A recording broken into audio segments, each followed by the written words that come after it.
ونستغفرك ونعوذ بالله من شرور انفسنا ومن سيئات اعمالنا من يهده الله فلا مضل له ومن يضلل فلا هادي له واشهد ان لا اله الا الله وحده لا شريك له واشهد ان محمدا عبده ورسوله ما بعد قال الله تبارك وتعالى ان الله وملائكته يصلون على النبي يا ايها الذين امنوا صلوا عليه وسلموا تسليما اللهم صل على محمد وعلى ال محمد كما صليت على ابراهيم وعلى ال ابراهيم انك حميد مجيد اللهم بارك على محمد وعلى ال محمد كما باركت على ابراهيم وعلى ال ابراهيم انك حميد مجيد حضرات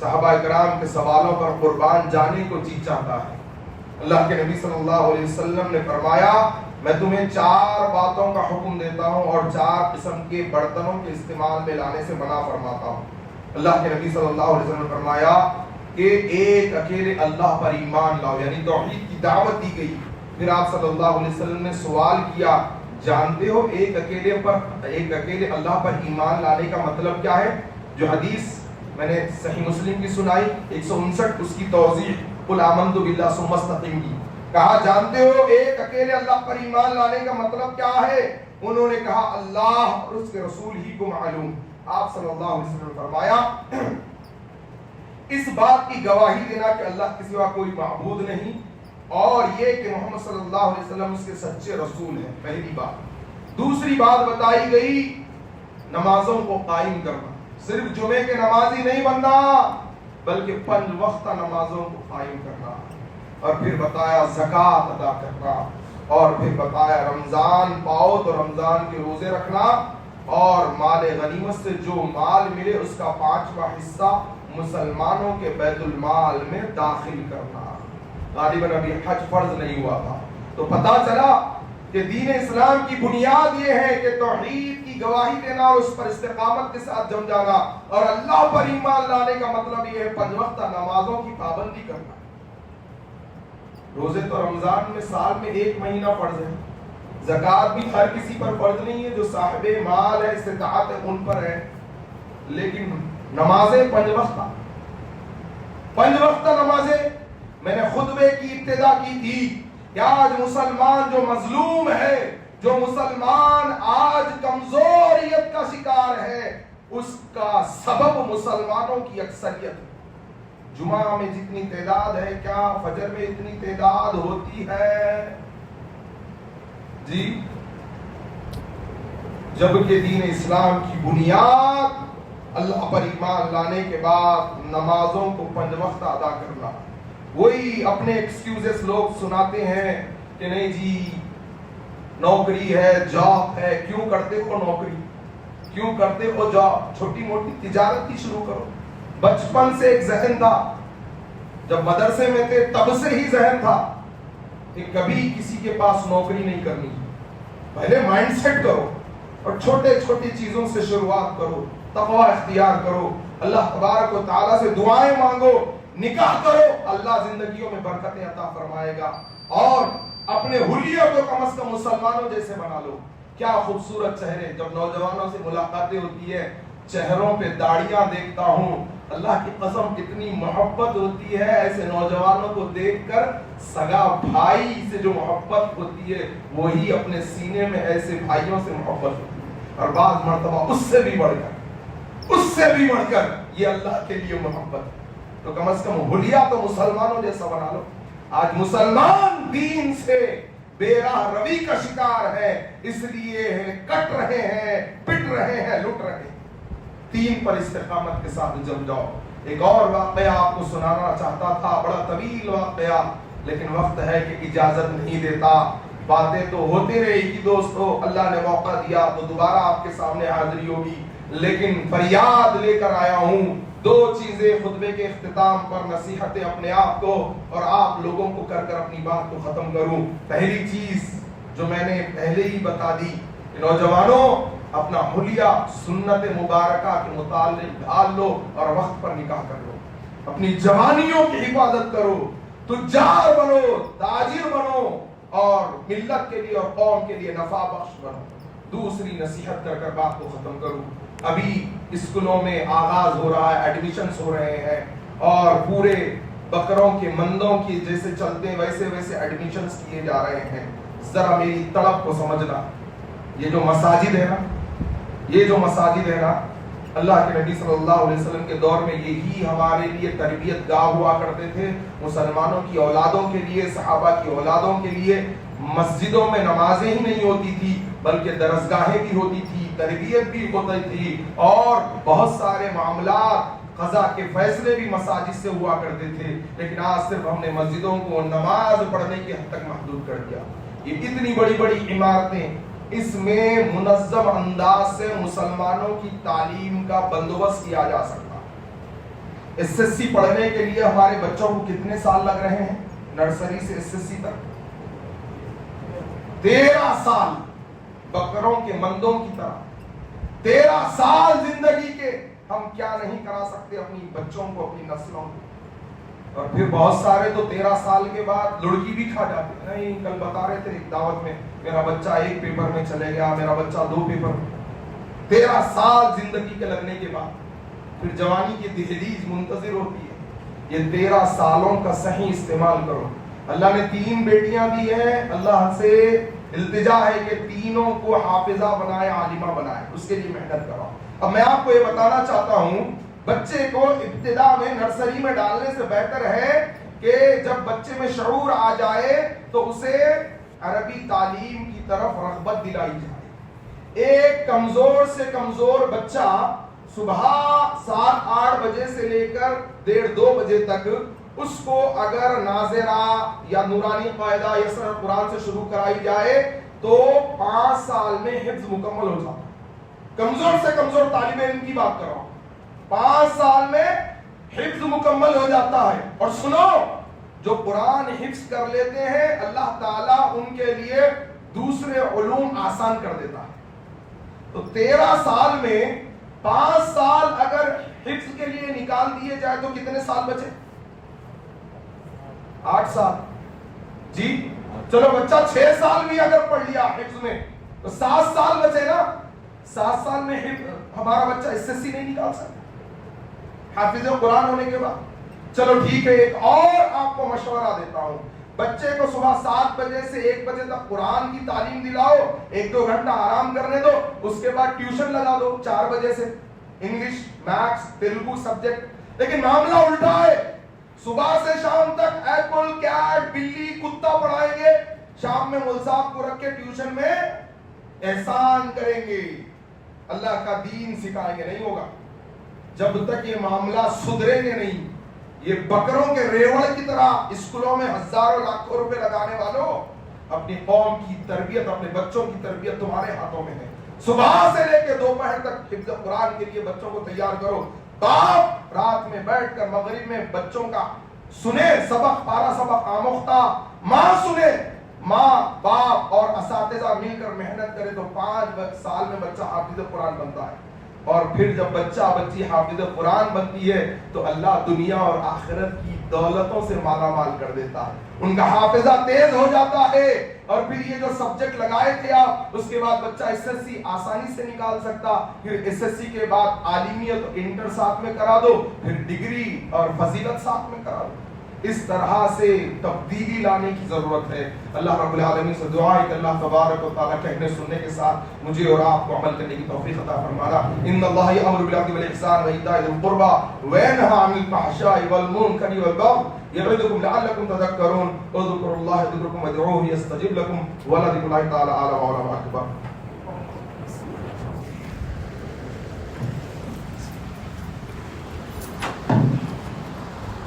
اللہ اکبر، اللہ اکبر.